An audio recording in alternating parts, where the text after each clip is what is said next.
Tout autre chose à présent, santé des plantes.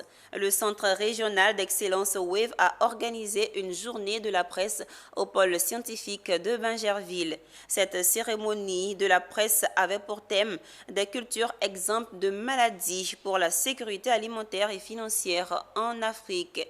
Elle avait pour thème de montrer aux journalistes comment les recherches sur la santé des plantes est un gage de la sécurité alimentaire, nous disent Philippe Zabo et Valentin Kra. Le professeur Justin Pita, directeur exécutif de WAVE, était face à des étudiants d'un autre genre, des journalistes. Il s'est attelé, après un cours magistral suivi de démonstrations, à leur montrer l'importance de l'étude de la santé des plantes.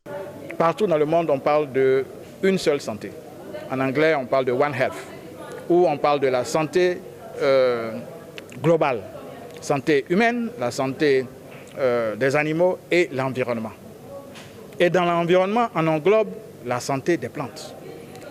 Nous avons démontré qu'il est important que la santé des plantes soit un pilier à part de l'approche One Health, parce que les plantes peuvent tomber malades. Et c'est ce que nous appelons ces menaces. Et ces menaces, elles sont plurielles. Après la démonstration, il est passé au vif du sujet en prenant l'exemple du manioc. Pour lui, cette plante pourrait disparaître à cause des maladies qui l'agressent. D'où l'importance de ce rendez-vous avec les journalistes pour alerter l'opinion publique sur les risques que courent les populations. On connaît l'importance de la tchéquée dans notre alimentation. Mais nous avons démontré que si nous faisons garde, on risque de ne plus avoir du manioc pour faire notre tchéquée à cause de ces menaces. La maladie de la strie brune qui est en train de venir de l'Afrique de l'Est, qui est en seulement l'Afrique centrale, et le variant ougandais de la maladie de la mosaïque africaine du manioc que nous venons d'identifier en Guinée. Il faut que l'information soit véhiculée, il faut que les gens ne soient pas ignorants, il faut qu'ils sachent. Et cela passe par quoi? La sensibilisation, la communication.